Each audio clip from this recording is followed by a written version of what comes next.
Flap, flap, flap. Dans l'insouciance de ma folle jeunesse, j'aime autant vous dire que je m'en suis posé des questions. Quel est le sens de la vie? Pourquoi la crème de marron, les marrons glacés, etc., ça se fait avec des châtaignes et pas avec des marrons? Comment on fait les bébés? Bon, c'était il y a très longtemps, j'ai dit. Et surtout, comment ça se prononce, ça? Et pourquoi il y a un i dans oignon? Et c'est surprenant parce que les deux dernières questions sont liées.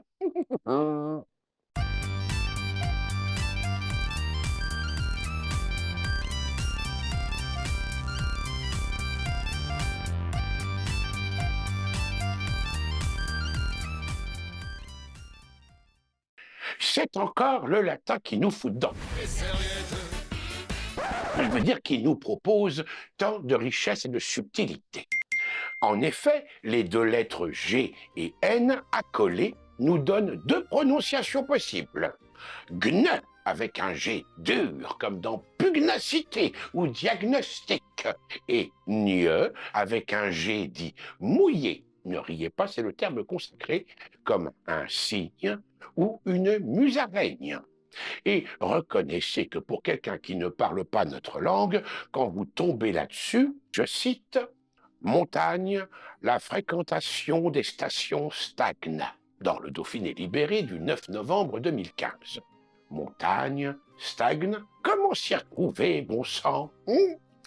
De son côté, un petit bulbe voit sa culture se développer depuis la nuit des temps. Le fait de son bulbe unique, à la différence de l'échalote ou de l'ail, a fait que les latins l'ont appelé unionem, en rapport probable avec unus. Et c'est en unium qu'il entre dans la langue française en 1190, avant d'évoluer assez vite en 1265 en wanium et en onion.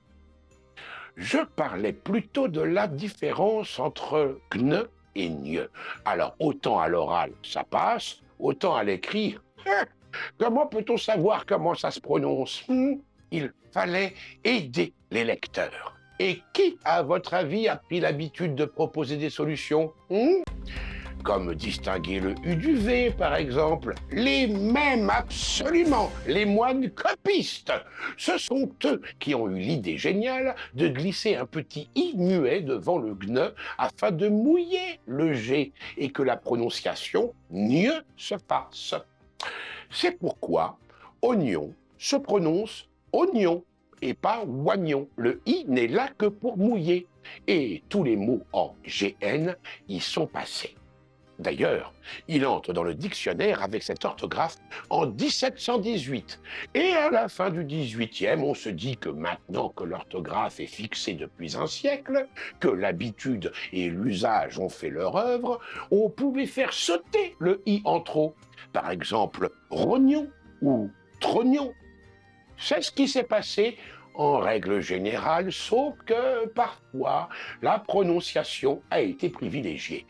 C'est-à-dire qu'en termes de subtilité, on arrive à un niveau stratosphérique, puisque c'est avec la pogne qu'on a de la poigne. Même mot au départ, la pogne qui est au bout du poignet, qui devait se prononcer poignet.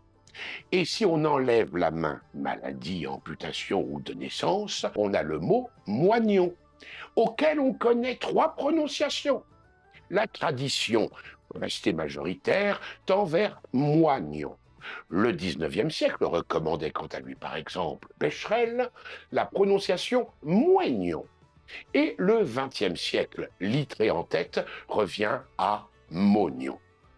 Le plus souvent, on a privilégié la prononciation wa qui était entrée dans les habitudes. C'est à peu près la même chose pour les mots en gne avec un i devant.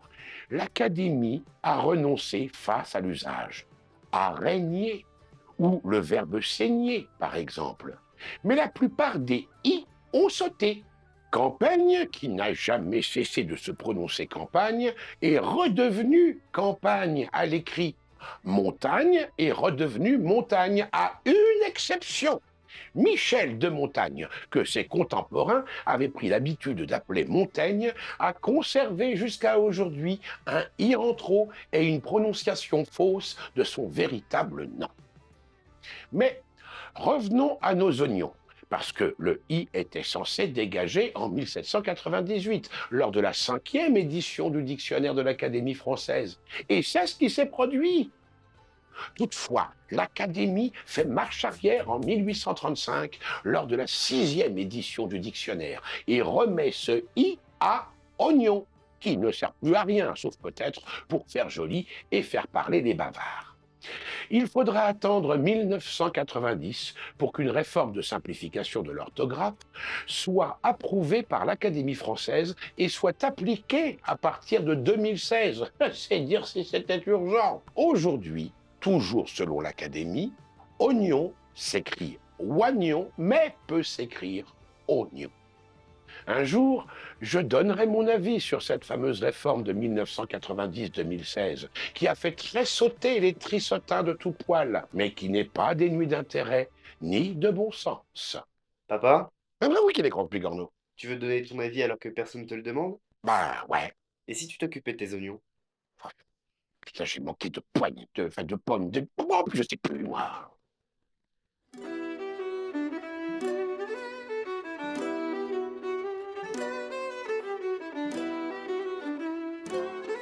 Comme ça faisait longtemps qu'on s'était pas vu, j'avais mis tes pouces à pied.